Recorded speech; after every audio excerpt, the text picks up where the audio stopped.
Corporate law के exams का डर सता रहा है, कंपनी इनकॉर्पोरेशन के कॉन्सेप्ट्स में फंस गए हैं?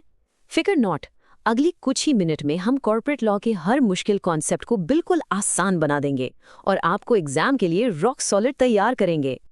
तो क्या आप तैयार हैं कॉर्पोरेट लॉ के इस विशाल समुंदर में गोते लगाने के लिए और एक मास्टर बनने के लिए? चलिए शुरू करते हैं ये फैंटास्टिक सफर। ये रहा हमारा आज का रोड मैप।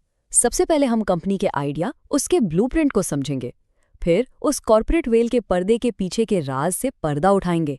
इसके बाद कंपनी का संविधान यानी MOA और AOA क्या है, इसको डिकोड करेंगे।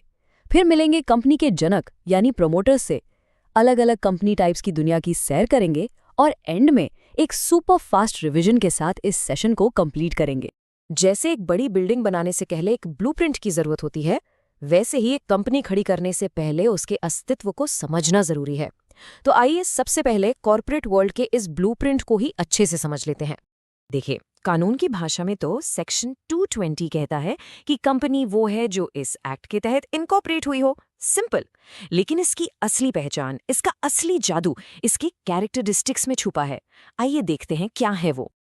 और इन कैरेक्टरिस्टिक्स को याद रखने के लिए एक सुपर ट्रिक है, स्लिप्स। S से सेपरेट लीगल एंटिटी, यानी कानून की नज़र में आप अलग हैं और आपकी कंपनी अलग।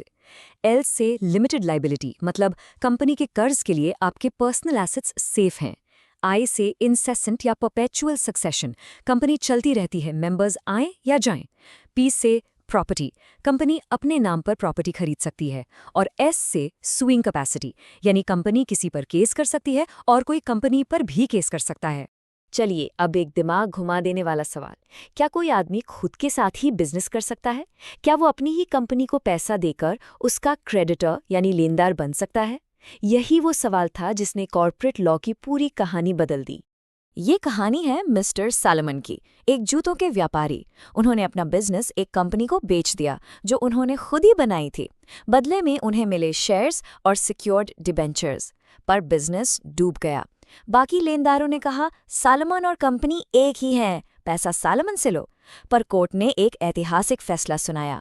उन्होंने कहा नहीं, कंपनी एक अलग कानूनी व्यक्ति है, सैलोमन एक सिक्योर्ड क्रेडिटर है, इसलिए उन्हें पैसा पहले मिलेगा। बस यहीं से जन्म हुआ सेपरेट लीगल एंटिटी के कॉन्सेप्ट का। तो कंपनी और उसके मालिक के बीच एक कानूनी पर्दा होता है जिसे हम कहते हैं कॉर्पोरेट वेल। ये एक तरह का सुरक्षा कवच है।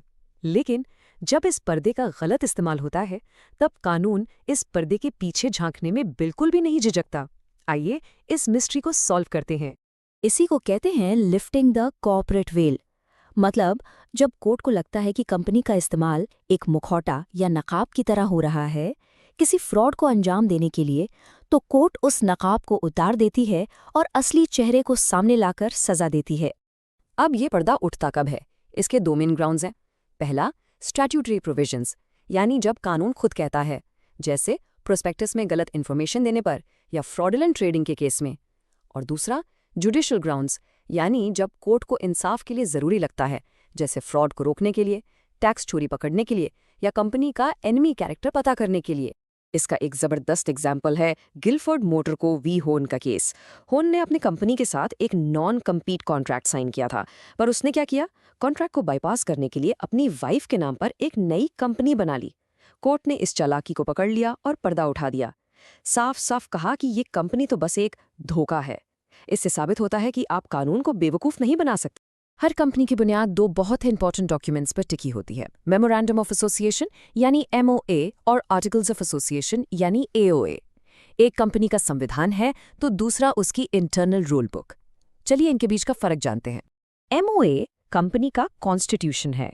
ये कंपनी का रिश्ता बाहरी दुनिया से डिफाइन करता है।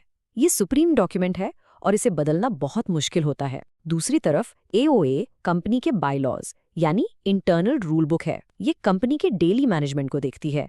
ये MOA की नीचे आती है और इसे बदलना आसान है। मोआ के अंदर होता है एक ऑब्जेक्ट क्लॉज। ये कंपनी की लक्ष्मण रेखा है। अगर कंपनी इस रेखा को पार करके कोई काम करती है तो वो काम अल्ट्रा वायरस कहलाता है, यानी बियॉन्ड द पावर्स। और ऐसा हर काम शुरू से ही वॉइड यानी बेकार माना जाता है। एशबेरी रेलवे कंपनी ने यही गलती की। उनका काम था मैकेनिकल इंजीनियर्स का, पर उन्होंने रेलवे लाइन बनाने का कॉन्ट्रैक्ट ले लिया। कोर्ट ने कहा सॉरी, ये आपके एमओए के बाहर है, कॉन्ट्रैक्ट इज वॉइड। कंपनी और आउटसाइडर के बीच हमेशा एक खींचातानी चलती रहती है। इस कानूनी जंग में दो बड़े हथियार हैं। एक है डॉक्ट्रिन ऑफ कंस्ट्रक्टिव नोटिस, जो कंपनी को प्रोटेक्ट करता है। ये कहता है कि हर आउटसाइडर ने कंपनी के एमओए और एओए पढ़ लिए हैं। और दूसरा है डॉक्ट्रिन ऑफ इंडोर मैनेजमेंट, जो आउटसाइडर को प्रोटेक्ट करता है। ये कहता है कि आउटसाइडर ये मान सकता है कि कंपनी के अंदर सब कामकाज अच्छे से हुआ। चलिए, अब वक्त है स्टूडेंट हेल्पर कॉर्नर का। डॉक्ट्रिन ऑफ इंडो मैनेजमेंट को सिंपल शब्दों में समझे। सोचिए, आप एक रेस्टोरेंट गए।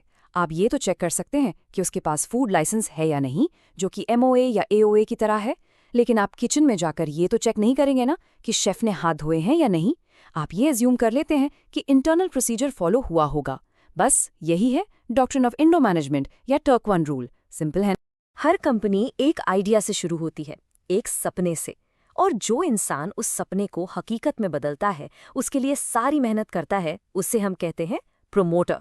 ये कंपनी के जनक है, उसके शिल्पकार। कानूनी तौर पर प्रमोटर ना तो कंपनी का एजेंट होता है, ना ट्रस्टी। वो एक फिड्यूशरी पोजीशन में होता है, यानी एक विश्वास के रिश्ते में। और उनकी सबसे बड़ी ड्यूटी है ईमानदारी। वो कंपनी की कॉस्ट पर कोई भी सीक्रेट प्रॉफिट नहीं बना सकते। एरलैंगर केस में एक प्रमोटर ने अपना ही आइलैंड कंपनी को डबल दाम में बेच दिया, बिना पूरी बात बताए। कोर्ट ने साफ साफ कॉन्ट्रैक्ट कैंसिल कर दिया। याद रखिएगा, ईमानदारी ही सबसे जरूरी है। तो चलिए, अब कॉर्पोरेट वर्ल्ड के इस विशाल जंगल में एक छोटी सी सफारी पर निकलते हैं और देखते हैं कि यहाँ कितनी अलग अलग प्रकार की कंपनीज मौजूद हैं। मोटे तौर पर हम कंपनीज को 3 बेसिस पर क्लासिफाई कर सकते हैं। पहला, लायबिलिटी के बेसिस पर। दूसरा, मेंबर्स की संख्या के बेसिस पर। और तीसरा, कंट्रोल के बेसिस पर, यानी कौन सी कंपनी किसको कंट्रोल कर रही है। और अब आते हैं एग्जाम के सबसे हॉट टॉपिक पर, प्राइवेट वर्सेस पब्लिक कंपनी। सोच लीजिए, प्राइवेट कंपनी एक छोटा क्लोज-निट परिवार है, मिनिमम 2 मैक्सिमम 200 मेंबर्स। ये अपने शेयर्स आम पब्लिक को नहीं दे सकती। वहीं दूसरी तरफ पब्लिक कंपनी एक बड़ा समाज है, मिनिमम 7 मेंबर्स, मैक्सिमम की कोई लिमिट नहीं। और ये आईपीओ के जरिए आम जनता से पैसा उठा सकती है। चलिए, सीट की पेटी बांध लीजिए। अब टाइम है एक super fast rocket speed revision का। अगले 30 सेकंड्स आपके एग्जाम में बहुत काम आने वाले हैं। लेट्स गो।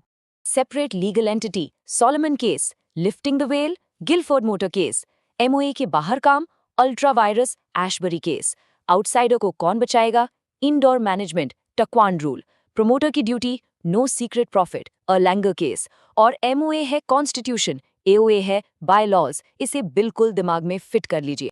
तो अब जब आपने सारे नियम सीख लिए हैं, जरा सोचिए, अगर आपको एक कंपनी बनानी हो तो वो किस तरह की कंपनी होगी? एक छोटी सी प्राइवेट कंपनी या एक विशाल पब्लिक कंपनी? हमें नीचे कमेंट्स में ज़रूर बताइए। ऐसी ही इन्फॉर्मेटिव वीडियोस देखने के लिए LLB स्टूडेंट अड्डा को फॉलो करें एंड सब्सक्राइब करें। और हाँ, अगर आप किसी और टॉपिक पर ऐसी ही आसान एक्सप्लेनेशन चाहते हैं तो वो टॉपिक भी कमेंट करके ज़रूर बताइए। हम आपके लिए वीडियो ज़रूर बनाएंगे।